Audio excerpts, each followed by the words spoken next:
गलीज तरीन खाना। मेरा एक फौतगी वाले घर जाना हुआ। क्या देखता हूं कि एक लड़का बहुत ही ज्यादा रो रहा है। मालूम करने पर पता चला जो फौत हुई हैं वो रोने वाले की वालदा थीं। मैं हक्का बका एक तरफ खड़ा होके सोचने लगा कि भरपूर जवानी के वक्त इतना बेरहम दुख इस नौजवान को आधा कर देगा। मुझसे उसका रोना देखा ही नहीं जा रहा था। उसकी चीखें लगता था कि कयामत ले आएंगी। वो इकलौता बेटा था अपने माँ बाप का।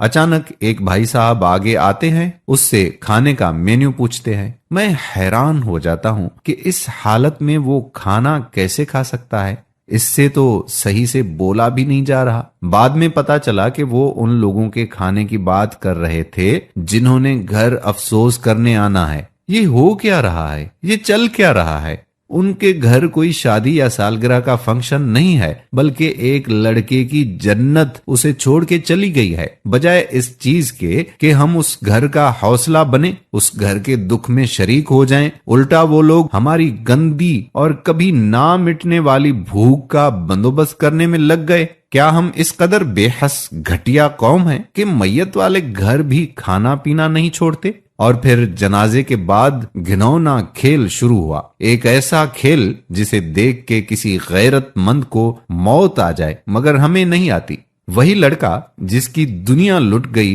बर्बाद हो गई। हाँ, वही लड़का रोती आंखों के साथ उन भूखी नंगी जिंदा लाशों जिनकी अक्लों पर हमें मातम करना चाहिए, उनको खाने दे रहा है। क्या इनको शर्म नहीं आती? क्यों ये गैरत से मर नहीं जाते? फिर मेरे कानों ने सुना कि एक आदमी ने उसी लड़के को आवाज देके कहा कि भाई ये प्लेट में लेग पीस डाल के लाना। उफ मेरे खुदाया, कौन लोग हैं जिनके पेट नहीं भरते? ऐसे लोग दुनिया में ही क्यों हैं? ये मर क्यों नहीं जाते? शर्म नहीं आती उसी से लेग पीस मांगते जिसकी मां मर गई हो? बजाय इसके कि तुम्हारा हाथ उसके कंधे पर हो और हौसला दे रहा हो, तुम्हारा हाथ लेग पीस को पड़ रहा है। किसी दाना आदमी का कौल याद आ गया कि सबसे गलीज तरीन खाना वो है जो हम मैयत वाले घर से खाते हैं। हमें तरस या रहम नहीं आता ये देख के भी कि लोग रोते हुए खाना बांट रहे हैं। मैंने ऐसे लोग भी देखे हैं जो मैयत वाले घर से नाराज होके चले जाते हैं कि हमें खाना नहीं दिया, हमें खाना नहीं पूछा, किसी ने हमसे खाने तक का नहीं पूछा। यही घटिया लोग खा खा के फिर गंदी डकारे मारते हुए